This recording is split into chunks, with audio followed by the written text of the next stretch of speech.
चंबल के इन वीरान पड़े बीहड़ों को एक टाइम तक सिर्फ डकैतों की वजह से ही जाना जाता था, लेकिन इन बीहड़ों में छुपे हुए इतिहास के वो राज जो कई सभ्यताओं से भी पुराने बताए जाते हैं।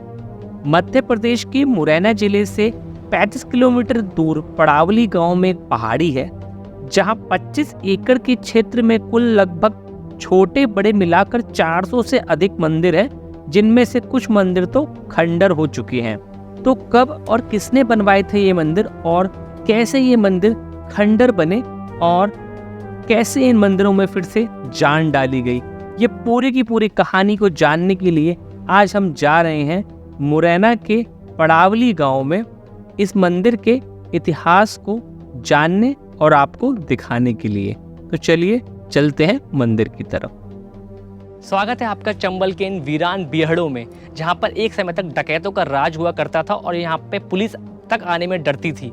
यहाँ पर एक बहुत ही अनमोल विरासत छिपी हुई है, जिसका नाम है बाबा बटेश्वर के 200 टेम्पल। किसने बनवाए ये बाबा बटेश्वर के 200 टेम्पल, और कैसे एक टाइम पर ये सारे टेम्पल नष्ट हो गए, और कैसे फिर से आर्कियोलॉजिकल सर्वे ऑफ इंडिया की टीम ने इन सारे मंदिरों में जान डाल दी, इन खंडर मंदिरों में जान डाल दी।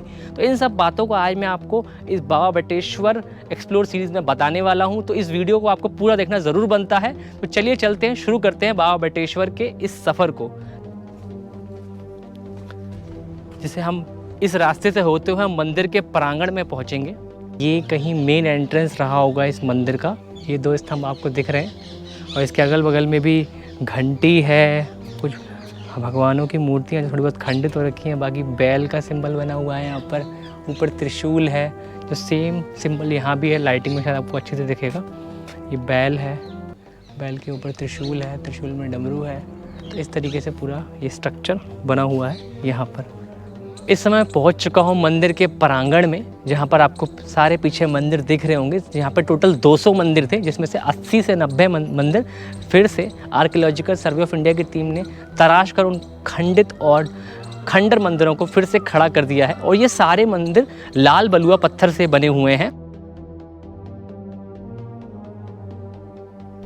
आर्कियोलॉजी के हिसाब से इन मंदिरों का निर्माण 6वीं से 9वीं शताब्दी के बीच में बताया जाता है। उस समय इस एरिया में गुर्जर प्रतिहार वंश के राजाओं का शासन था, और वे खुद को सूर्यवंशी भी मानते थे, और भगवान राम के छोटे भाई लक्ष्मण के वंशज भी खुद को बताते हैं। ऐसा माना जाता है कि ये मंदिर खजुराहो ग्रुप ऑफ टेम्पल्स से भी ज़्यादा पुराने हैं, और इनके खंडर होने के पीछे भी कोई गवर्नमेंट को कोई पुख्ता सबूत नहीं मिले हैं। और ऐसा कहा जाता है कि सन 1300 ईस्वी के आसपास आए भयानक भूकंप से ये मंदिर खंडर में तब्दील हुए होंगे। अब हम आपको इन मंदिरों के फिर से जीवित होने की कहानी बताते हैं। निर्भय सिंह गुर्जर, जो कि एक डाकू था, उसने इन्हीं मंदिरों में शरण लेकर चंबल की बीहड़ों में अपना गढ़ बनाया हुआ था, और इस एरिया में पुलिस और गवर्नमेंट ऑफिसर आने का सोचा भी नहीं करते थे। लेकिन सन 2005 में एएसआई के अधिकारी के मोहम्मद आए, और फिर यहाँ सब कुछ बदल गया। उन्होंने उस टाइम खुद जाकर निर्भय सिंह गुर्जर से मिले और उनसे बात करी, और उन्हें इन मंदिरों के इतिहास के बारे में बताया, और कहा कि जिन मंदिरों में आप शरण लेकर रह रहे हैं, ये आप ही के पूर्वजों ने बनवाए थे, जो कि गुर्जर परिहार वंश के थे। ये बात सुनकर निर्भय सिंह गुर्जर मान गया, और उसने मंदिरों का काम शुरू करने में साथ दिया। और आपको एक बात मैं आपसे और शेयर करना चाहूँगा, इन जो टूटे फूटे और खंडर मंदिरों को आज जो आप एक पूरी लाइन से लगा हुआ देख पा रहे हैं, इसका पूरा क्रेडिट के मोहम्मद जी को जाता है, जिन्होंने ना कि इन टूटे फूटे खंडर मंदिरों में जान डाल दी, बल्कि अपनी जान पर खेलकर माइंस माफिया से इस जगह को सुरक्षित किया, और सेंट्रल गवर्नमेंट की मदद से इस पूरे एरिया को रिजर्व कराया, और इसे आर्कियोलॉजिकल सर्वे ऑफ इंडिया की सूची में ऐड कराया। उनके लिए, ऐसे लोगों के लिए जो अपनी जान पर खेलकर अपने देश के लिए ऐसा करना चाहते हैं, उनके लिए एक लाइक तो बनता है।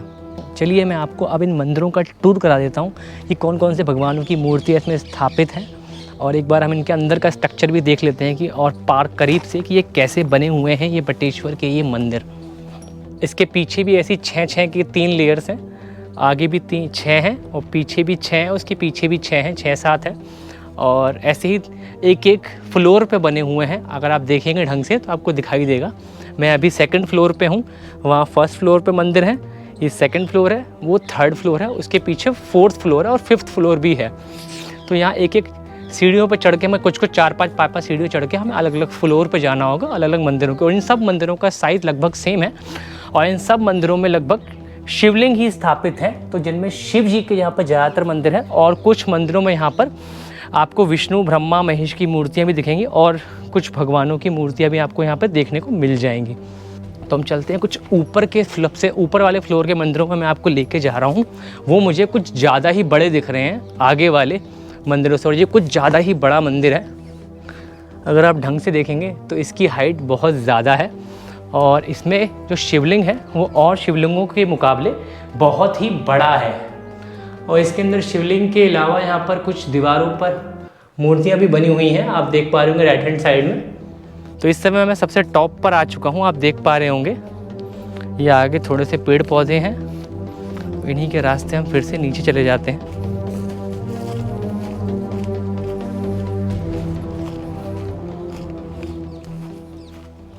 यहाँ पर आपको एक हनुमान जी की मूर्ति भी दिख जाएगी और ये बहुत ही डिफरेंट मूर्ति दिख रही है। इनमें उनके पैरों के नीचे रति और कामदेव जो हैं वो दोनों दबे हुए नज़र आ रहे हैं। आई थिंक मुझे पूरे इंडिया में मैंने ऐसी हनुमान जी की मूर्ति कहीं नहीं देखी जहाँ रति और कामदेव हनुमान जी के पैरों के नीचे दबे हुए हों। अगर आपने ऐसी मूर्ति कहीं और देखी है भगवान हनुमान जी की तो आप मुझे कमेंट सेक्शन में लिख के ज़रूर बताइएगा। मैं उस लोकेशन को भी ज़रूर एक्सप्लोर करने आऊँगा उस शहर में।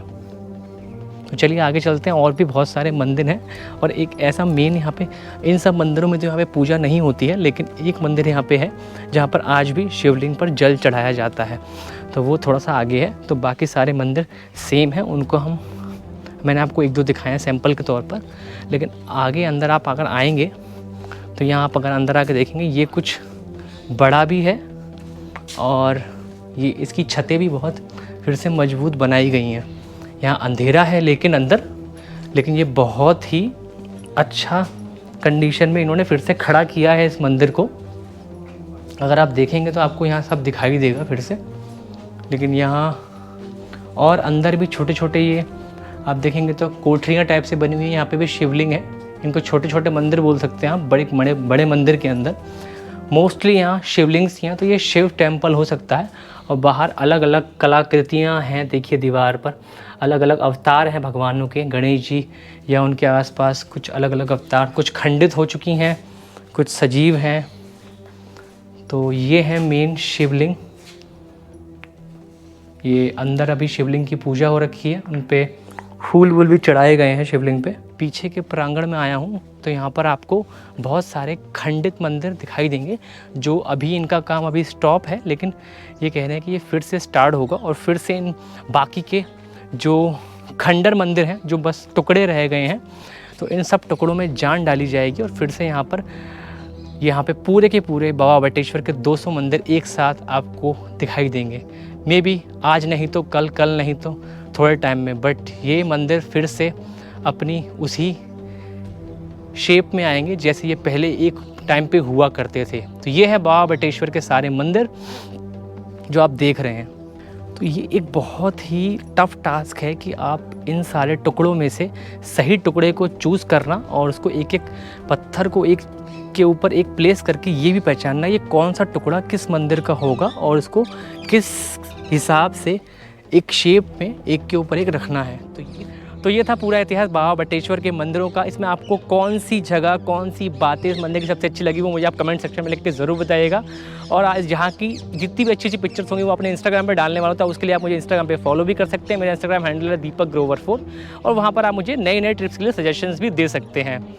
तो इस बाबा मंदिर एक्सप्लोर सीरीज़ का जो यहाँ पर मैं एंड करना चाहूँगा और जाते जाते आपसे कहना चाहूँगा कि पत्थरों के रूप में बदल रहा है ये मंदिर का इतिहास आपका इंतज़ार कर रहा है, बटेश्वर आपका इंतज़ार कर रहा है। तो मेरा पर्सनल सजेशन है कि एक बार आप बटेश्वर आइए, अपने इतिहास को जानिए।